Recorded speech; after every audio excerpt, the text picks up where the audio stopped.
Donate card और voice of slum जुड़कर दिल्ली और नोएडा के स्लम्स में गरीबों को फ्री ऑक्सीजन सप्लाईज प्रोवाइड करने का प्रयास कर रहे हैं। डिस्क्रिप्शन में दिए हुए लिंक पर जाकर डोनेट कार्ड पे अभी डोनेट करें। इन गरीब परिवारों का सहारा बने। नमस्कार, मैं हूं शिवेंद्र श्रीवास्तव और आप देख रहे हैं यूपी तक। यूपी तक में आज मुद्दे की बात ये कि उत्तर प्रदेश में 69,000 शिक्षकों की भर्ती के मामले में धांधली के आरोप में सरकार घिरती नजर आ रही है। दरअसल साल 2019 में सहायक अध्यापकों की भर्ती के लिए 69,000 पदों पर परीक्षा कराई गई थी और उसमें आरोप इस बात का है कि आरक्षित पदों पर भर्ती में धांधली की गई, यानी नियमों में अनियमितता की गई और इसी आरोपों में घिरी सरकार लगातार अपना बचाव कर रही है।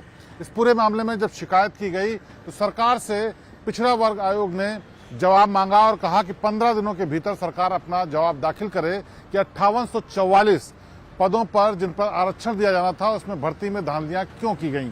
15 दिन बीत जाने के बाद भी उत्तर प्रदेश सरकार ने इस मामले में कोई भी जवाब नहीं दिया है, जबकि आरोप यह है कि 5844 पदों पर जो कि आरक्षित पद थे उसमें भर्ती में धांधलियां की गई, यानी उन पदों पर जिन पर आरक्षित लोगों को भर्ती किया जाना था उनमें अनारक्षित लोगों को भर्ती किया गया, नियमों की अनदेखी की गई और आरक्षण के नियमों का साफ तौर पर उल्लंघन किया गया है। दरअसल साल 2019 में 69,000 शिक्षकों की भर्ती के लिए उत्तर प्रदेश सरकार ने आवेदन निकाला और जनवरी के महीने में परीक्षा कराई।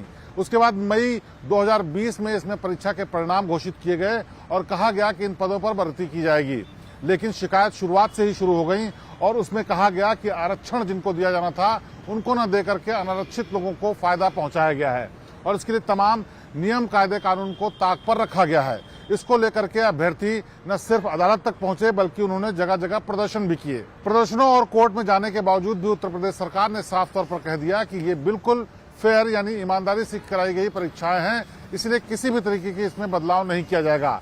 लेकिन आरक्षित और अनारक्षित पदों पर भर्ती को लेकर के विवाद के साथ साथ इस पर कोर्ट कचहरी और प्रदर्शन का दौर चलता रहा।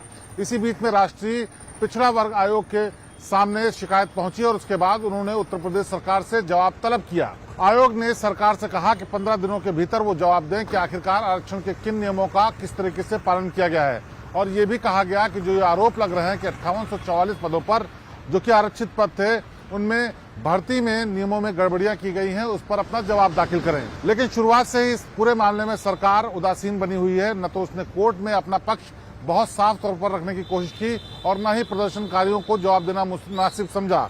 साथ ही साथ आयोग के सवाल पर भी उसने 15 दिन का वक्त बीत जाने के बाद भी कोई जवाब नहीं दिया है। ऐसे में सवाल ये उठता है कि क्या 69,000 शिक्षकों की भर्ती का जो विवाद चल रहा है वो किसी अंतिम नतीजे तक पहुंचेगा, क्योंकि लगातार इसके अभ्यर्थी और पास हुए लोग इस बात के लिए दलील दे रहे हैं कि उनको नियुक्ति मिलनी चाहिए, उनको इंसाफ मिलना चाहिए।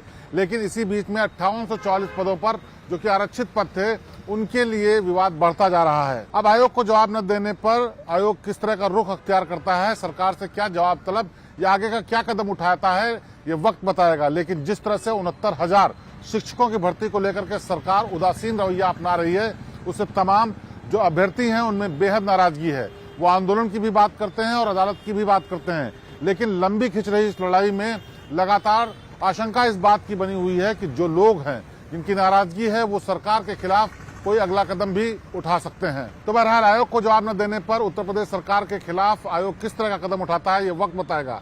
लेकिन फिलहाल जिन अभ्यर्थियों का भविष्य अधर में अटका हुआ है वो बेहद निराश हैं और वो चाहते हैं कि सरकार इसका जल्द से जल्द निदान करे। तो उत्तर प्रदेश में 69,000 भर्तियों के बीच में लटकी तलवार और तमाम विवादों पर यह थी यूपी तक की खास पेशकश। प्रदेश की बाकी ताज़ा और बेहतरीन खबरों के लिए आप देखते रहिए यूपी तक। आपसे फिर होगी मुलाकात। नमस्कार।